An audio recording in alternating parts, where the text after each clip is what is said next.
Welcome to Leadership DM. This is Andrew. Today, Jay is going to be breaking down the ELPA, the solution, the elixir, if you will, to the execution strategy gap. Leadership DM, Jay Scott's direct message to his team and clients. The ELPA is how we install the executive leadership system that we use at 120 VC with our clients and with our internal team to deliver 227% better outcomes. Jay's going to break down what makes it unique and what makes it work. So if you've looked into technology, training, talent, or transformations to close that strategy execution gap within your organization and still find that the needle's not moving, teams are burnt out, and you're just not getting the outcomes that you need, don't lose any more sleep about how you're going to answer to your stakeholders and shareholders. There is a way forward, and Jay's going to share it today. Take it away, Jay. All right, so I want to introduce you guys to the Executive Leadership Performance Accelerator. It is the result of 25 years of working to solve this exact problem. For years, I ran a leadership training program, and I killed it because I was frustrated with the results. I wasn't doing it to take people's money and be like, let's do my high five, let's do my program. I was doing it because I see the consequences of reckless leadership, and it bothers me. You know, how do people get laid off and be like, I got a perfect performance review? Here's why: because what they were working on didn't matter. Because nobody wants to lay anybody off. They really don't. It's a consequence of poor leadership. And by the way, the leaders that would agree with me, they're the ones that should go through this program. The ones that disagree with me would never benefit.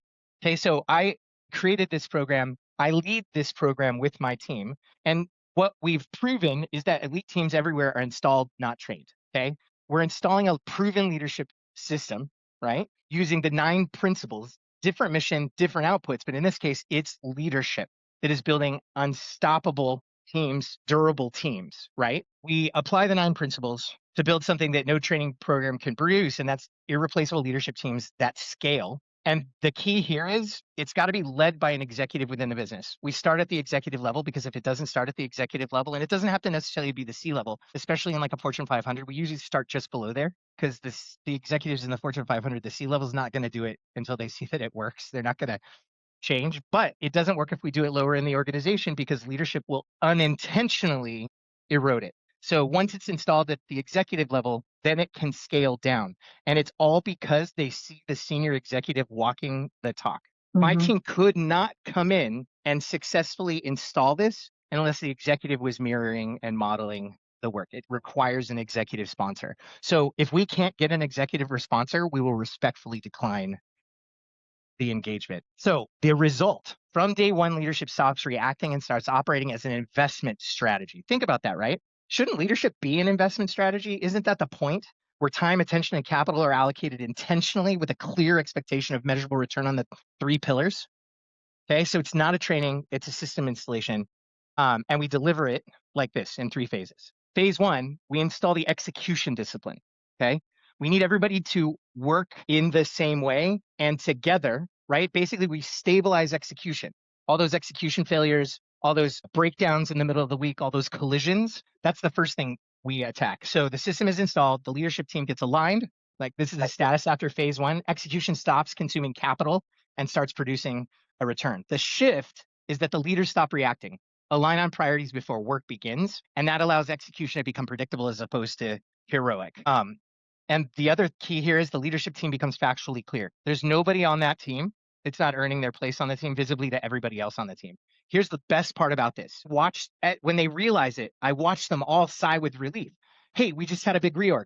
Chris just got a new department. Julie just got a new department. Brian just got a new department, because there was a reorg. And in the olden days, Chris would have had to just figure it out all by himself and show up to the meetings and be like, I have everything under control. Everybody say bullshit out loud. Bullshit. I have everything under control. Bullshit. Right? Now Chris is in it. We're all in this together. We're talking about it together. Right? And this is where I need help becomes sexy. This is where I'm not exactly sure what to do. Does anybody else have any ideas? Becomes sexy. You're suddenly operating as a team. I meet these executives and they're like, but my teams, they don't really overlap. Okay, what about support? What about like shared knowledge? What about like, we're a team and we don't all have to pretend like any one of us is going to come up with an epic idea by themselves. I don't. Right. I have not come up with any market changing ideas all by myself. Anybody else? No. Elon probably wouldn't admit this, but he hasn't either. I'm just saying, okay? Right? So what gets installed? A shared operating rhythm inside live work, daily leadership development, weekly focusing exercise, daily focusing exercise, weekly team doing, and a live workshops. This is where there's because training's got to parallel the installation. They have to understand the system that they're installing, and that's all done in phase one.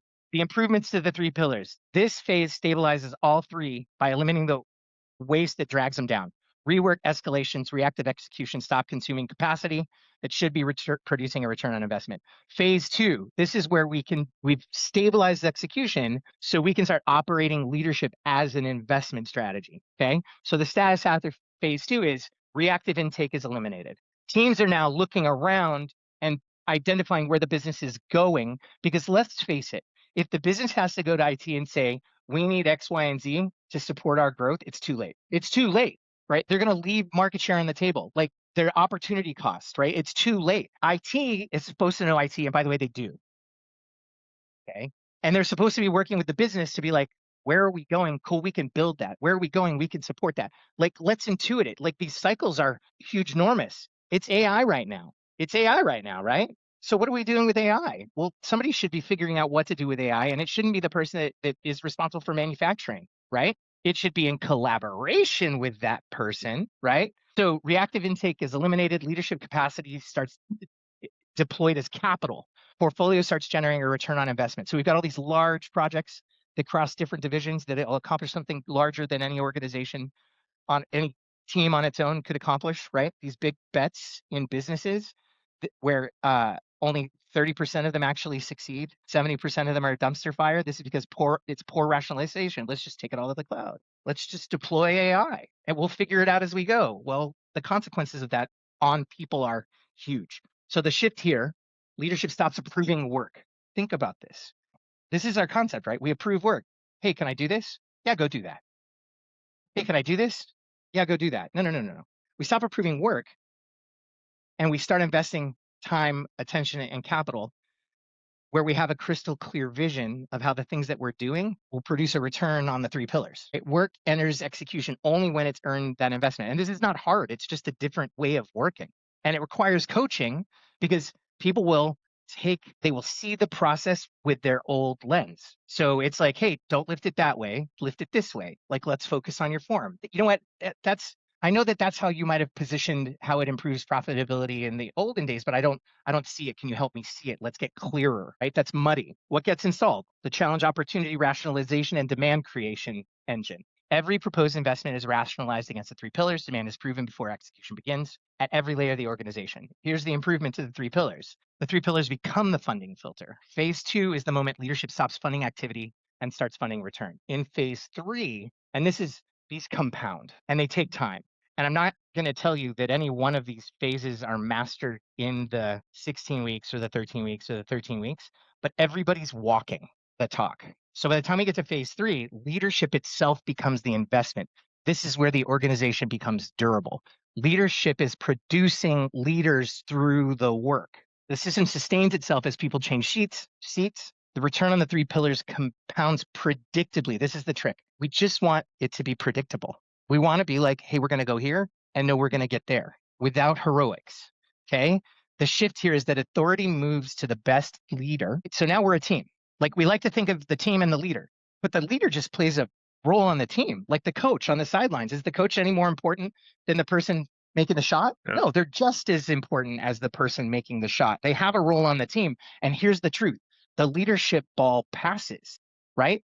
When the person is making the shot, they're leading. The coach is coaching. I'm the CEO at 120, but when finance comes to me and says, hey, I've got an idea about how we reallocate capital, who's leading in that moment? They are, based on their authority. And what's their authority come from? Their subject matter expertise, not their rank and their title. More importantly, they're agentic. They're thinking. They're like, hey, I saw a challenge or an opportunity, and here's how I think we should handle it. They set goals. They brought it to me. They got aligned, right? This is the ultimate, right? Now I have a team. Everybody might have a different role or a different subject matter expertise because that's what That's the point of a team, right? We can't all be the same because then we're just a one-trick pony, right? We need a team that fills each other's gaps, right? You're not putting anybody into a space with one subject matter expertise, right? So the authority moves to the best positioned leader in the moment. Execution no longer depends on heroes. Coaching happens in public through the work. Succession becomes natural instead of political. You're maintaining all that domain knowledge because nobody wants to go anywhere because everybody's valued, everybody's producing, everybody's winning. Let me just say that again. Everybody's winning. And on a winning team, there's all differences are forgotten. You have esprit de corps. Nobody cares. Nobody cares about anything other than I can rely on you. You have my back. That's how you get trust. We want to talk about high trust teams. Here's how you get trust. You earn the trust through the work every day. What gets installed? Team mastery development inside live execution every week. At least one leadership mastery gap is surface coach practiced in public until capability is embedded rather than personality dependent. The improvements to the pillars. Pillar improvement compounds because leadership is distributed and self-correcting. The team continues to produce measurable returns across 3 pillars without relying on individual heroes or major transformations. That's the other big thing. We're improving constantly, looking at where are we going, where are we going, where are we going. We're greenlighting investment ideas, not work. So everything we're doing is constantly measurably improving the 3 pillars. So we don't need the big, giant, costly transformation that fails 70% of the time. Why are we doing that? We're doing that because we're not on top of our game. We're doing that reactively. We're reacting instead of proactively building our organizations. So just a couple examples of durable under pressure. Costco is in food service. We all know this, right? Their retention rate is insanely good compared to all of the other grocery chains. Okay. They operate like a machine. They develop people internally, right? They are definitely an example of a durable team. They're still running 1980 mainframes because they can't figure out how replacing them will measurably improve any of the 3 pillars. It just works. They weren't like, let's go to the cloud because everybody else did. Victronox, after 9/11, could imagine that their sales of Swiss Army knives went bye-bye because you couldn't travel with them. 40% of their revenue went away. Instead of reacting and laying people off and panicking, because they've always been a company that operates with an existing system, investing in their people, developing leaders who develop leaders, they were like, hey, what could we do? So they just diversified. They laid nobody off. They diversified. They doubled down on watches, travel gear, luggage, household items, professional knives. Hey, we make knives. Let's make knives for the kitchen. Cool. Nobody's going to take that on a plane. Today, Swiss Army knives only makes up roughly 45% of their revenue, right? The rest comes from all the other items. The company has grown since then to produce an annual revenue that exceeds 500 million Swiss francs, which I think is about $1 billion. And then Simon Sinek highlights this as an example to show what happens when leadership is distributed and disciplined. When volatility hits, companies that invest in developing leaders, they don't freeze, they're durable. In phase 3, leadership becomes the investment and organizations become durable. So the end state, the result isn't a trained team. That's not what you're looking for. You want a trained team, you'll get a trained team. But what you get is an irreplaceable executive leadership team that scales, right? That's developing leaders, that's developing durability, that's developing succession, that's developing the 3 pillars mindset. I don't want you to be busy. I want you to be successful, okay? I want you to contribute to the team's success as opposed to chasing your own individual success, because we can accomplish more together than any one person can on their own. In less than a year, the system makes execution predictable, prevents failure before money is spent, distributes leadership capacity instead of bottlenecking it, and grows stronger amid volatility rather than falling apart. Leadership is no longer a role. It's an investment strategy that compounds. And that's it. I'm going to open for questions. Thanks for joining us for Leadership DM. If you want to learn more about the ELPA and the executive leadership system that we install at 120VC, go to 120VC.com, download the installation guide, read more about it, and when you're ready to take action, book a consultation to see if this system is a fit for your organization. And be sure to subscribe to the Leadership DM for more episodes like this. Follow Jay Scott on the Instagram, and until next time, Zoom high five.